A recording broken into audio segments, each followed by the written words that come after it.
to go into Jack and Jill, a film, and sing a song about Dunkachinos from Dunkin' Donuts. Al Pacino. Oh yeah. Oh yeah. He convinced him to be human product placement Kathy for Bates all time. eating alligators, right? Hmm. Dave Matthews and Nicole Kidman picking coconuts with their butts. Like he pulls A-listers. Like Harvey Keitel shoves a pineapple up Hitler's butt and Little Nicky.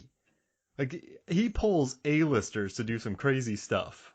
I'm not gonna lie to you. I'm pretty sure that Adam Sandler being worth likely $500 million has something to do with it. Well, people love his sets too. Everyone That's I've right. ever met who's worked on a Sandler set says they're just beautiful. But yeah, I digress. But hey, so how about this? Let's take a quick break, and when we come back, we will talk more Heat. We'll be right back. Welcome back to Movies, Films, and Flicks. And I just want to say real quick, in the lead up to this, I did so much research. I listened to commentaries, I listened to videos, I read all the behind the scenes stuff, I listened to every interview. But I feel like all that data is just floating around on one 20 things you don't know about Heat article, and it's all the Totally. same thing being recycled. So that's why I've Exactly. really like dug this conversation. So, if you're used to Movies, Films, and Flicks dropping a lot of behind the scenes data. I guess real quick, what I can say is just real quick. I just want to get this out of the way. But he originally wrote this as a pilot. This was supposed to be a show called Right. L.A. Takedown. It didn't do Right. that well. He wanted to give it to Walter Hill, which would have been pretty sweet. I think Walter Hill could have directed the shit out of this movie. Like it Oh, would have been 100%. grittier. It wouldn't It have would have been. been. You wouldn't have like man pulling inspiration from a painting and showing De Niro looking It out at would the sea with a gun, but it would be street level. It would be totally. grimy, gritty. So it would. The colors themselves would be darker. It would just. It would look greasy. You know, but like Walter Hill did with the Warriors, which they had to pay people for protection on the streets. I mean, it was a real production. I talked to guys that worked on the Warriors at the Comic Cons I worked at, and I would just kind of hunt them down and just kind of chat Yeah. with them. And Yeah. that's the only people I really cared about talking about because I love that movie. But so you have the Warriors, but I mean this one in Heat they shot in 85 locations around the Yeah. city of LA. And what I like Hmm. too is this isn't as much as I love. I mean, listen, I love Beverly Hills Cop. We had a great episode about that.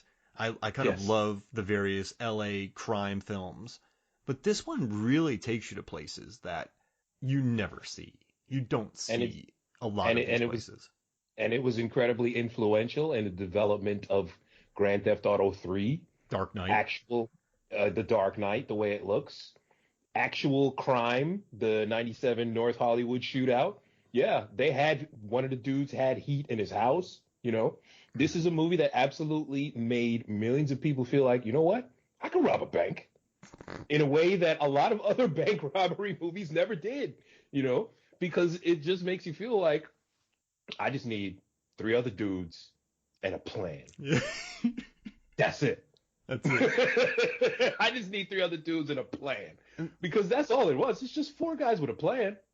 and if you And watch it just now, what Takers, Triple Nine, The Town, Baby Driver, Den of Thieves, Dark Knight, Widows, Wrath of Man, most recently Out it's of all heat. Sight. All heat. Yeah, I mean, and also too, I mean, if you think about Manhunter and the way that was filmed, I mean, Noonan has a nice cameo back in this movie, Right. which I Right. love. But I mean, the police procedural of that and the way that you Yeah. get into the villain's head. I mean, Michael Mann, and Last of the Mohicans. My brother and I recreated scenes of that. We went to one of the locations in North Carolina and recreated the scenes. It was cool seeing West Studi back with Michael Mann. But this Yeah. guy, between he and Manhunter, is so influential. And I mean, I love that about this movie too. And when you look at the 1995 action films that were released around this time, it was much Hmm. different than all the others. I mean, you had Under Siege 2, Assassins, Rumble in the Bronx, Die Hard with a Vengeance, Right. Batman Forever, Goldeneye, Quick and the Dead, Desperate. I mean, the stylized. I think this is when Hollywood really started to pay notice to Hong Kong action cinema Mm. because you had Mortal Kombat doing wire work, you had Right. Desperado, El Mariachi and Desperado, as stylish as they are, they're very reminiscent of John Woo and his Yeah. Yeah. action. Bad Yeah. Boys 2 with like all that slow motion and the gunplay. I mean, it was a very, I mean, Rumble in the Bronx had just come over because of what Yes. Tarantino mostly.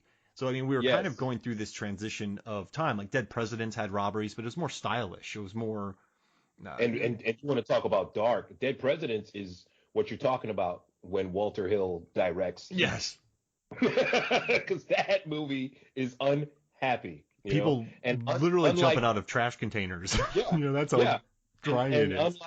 unlike Ocean's 11, where hey, we're gonna do a crime, but we're gonna drink martinis and we're gonna be suave and cool. This movie's just I'm talking to an empty telephone. Yes, There's a exactly. dead man on the other end of this line. Okay, hey, oh, that's not Ocean's 11. You know what I'm saying? And And Ocean's 11's after this, but it was also before. what I Because love Ocean's too, right, is I love that I'm talking to an empty telephone. Like that made me think. Like, at '94, right? This could have. I know this was already in production before Pulp Fiction was released and all that, but this could have been another Reservoir Dogsy, right, trying like heavy dialogue type right, film. And yes, there are stylish moments with De Niro standing in his beautiful place with the gun in the background. There's some really the widescreen cinematography, but it's still very meat and potatoes. There's nothing meat yep, and potatoes about the production. I mean, putting mics on the set for live sound and collect the bullets. I mean, this is a well thought out, excellent movie with a great cast. I mean, the people that worked 100%. on this movie, I mean, there's some huge names that worked on this. But in '95 you also had like Cutthroat Island and Waterworld, and so it's very much an outlier, I think, amongst all Mm, these as an action movie, and I can see why it has 87% Rotten Tomatoes, 94% audience score on Rotten Tomatoes, yeah, 8.2 IMDb. It's in the IMDb top 250. It made 187 million worldwide, but hmm it's not super stylish, which dates it. Some of these movies, like The Professional, which I do love, but there are these movies that were super popular in the 90s, but because they were following a certain trend or they were very right. stylish, they haven't aged so well. This one doesn't lean too heavily into the Tarantino dialogue, and it doesn't lean too heavily in outdated action. I mean, there's a lot of payphones, but whatever. Uh, Yes, yeah, you still, this movie, you watch it now, and aside from a couple payphones, this feels like a modern movie. This movie has there's aged well, and I think that's why absolutely. you can still watch it so much. I think that's why so many people watch it so much. There's never a scene in this movie, Norbert, where I'm like, ugh, like eye roll. There, Right. this is The people just, feel real and grounded, even when they're saying incredibly florid dialogue, like how Vincent Hanna's wife just totally oh yeah, just dresses him down, you know. And oh my God, when she says, "Now I have to demean myself with Ralph just to find closure with you." Nobody actually talks like that, no, but that is so biting because number one, you're basic, Pacino, you're out of here. Number two, Ralph is in the room, man. Ralph is right there. So does that mean, Ralph wasn't good in bed? Does that mean Ralph's never coming back again? If you're Ralph, you're in a dark place, you know? yeah, demean myself. That'd be funny I if have to. Ralph is just sitting there going, "I'll take it." If it was me, I'd have been like, whatever, Listen, man, I I was in a can't. Barnes and Noble and she picked me up. I had a great day. I had to demean. I've never demeaned myself with anyone, or at least if I did, I wouldn't tell them about it. Jeez. He's just hanging. I mean, this is a better day than what I would have had. Exactly. So yeah, Watching so what you're saying, yeah, the characters feel real, even when they say crazy stuff like that. It's and beautiful. and when I mean taking 73 minutes to say the action is the juice, too. I mean, Yeah. I just think that Mann found such a neat way to stylize it, and I actually do like Mann's later work. I think Collateral is probably the closest he's come to the greatness of Heat. I I love Clem. I Yeah. think so I recently had to watch Collateral again for a piece I was doing for Fandom, which is going to be bonkers, and I'm very excited for people to see it. But when I watched Collateral again, I was just hunting through it for research and kind of like detective work. I didn't plan to sit down and watch all of Collateral, but Mhm. man, like Jamie Foxx and Jada Pinkett Smith in the car talking about routes and what's fast, and then Tom Cruise and Jamie Foxx together, just the way they shoot.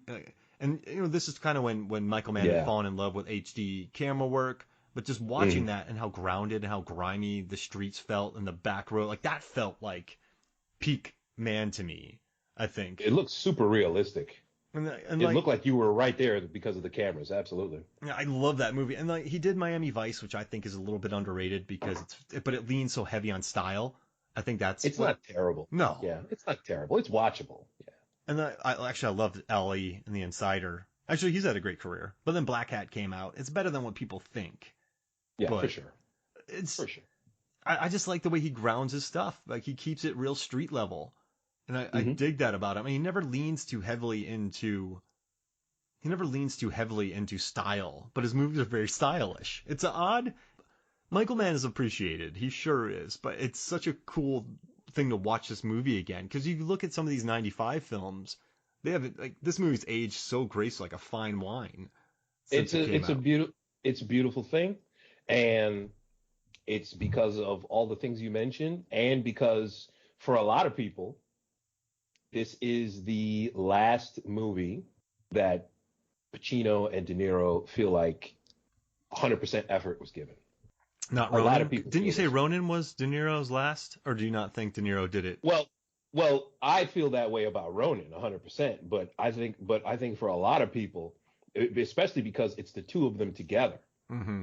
you know, especially because to a lot of people, this is the peak of their filmography. After this, things not necessarily go downhill, but it doesn't get any better than this. Yeah, De Niro kind of moved into his comedic phase there for a while. I mean, he still did good work in Silver Linings Playbook. I think he did good Yeah, work in that. And then Pacino definitely just moved into louder. yeah, because after this, for De Niro, you got Heat, but then you get The Fan, and I love The Fan as a guilty pleasure movie, but it's not a good movie, you know. Mm-mm. Copland, he's not in Copland a lot, but he has that great line, "But you blew it."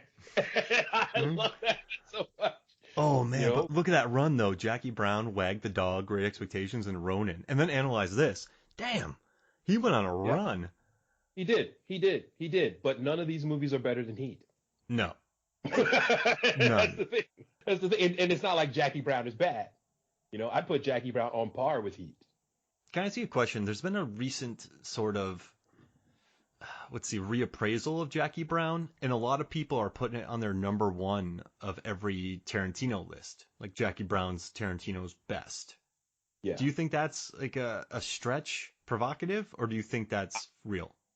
I really don't, man, because it feels like you were saying about this movie, it feels very grounded. It Hmm. feels very real. And the the the way the way that oh my God, why did I forget her name? The Pam way Grier? that Pam Grier performs in this, it makes you feel, my God, has this woman been underutilized? Because you feel every emotion that she puts out on the screen. Nothing feels fake with her. And Robert Forrester, Oh, that's the anytime guy. he's on screen, he grounds it and makes everything better, for sure. You absolutely want them to make out and have kids and just make a family, and you would watch that sitcom every day. Do you want to hear a funny Pam Grier story?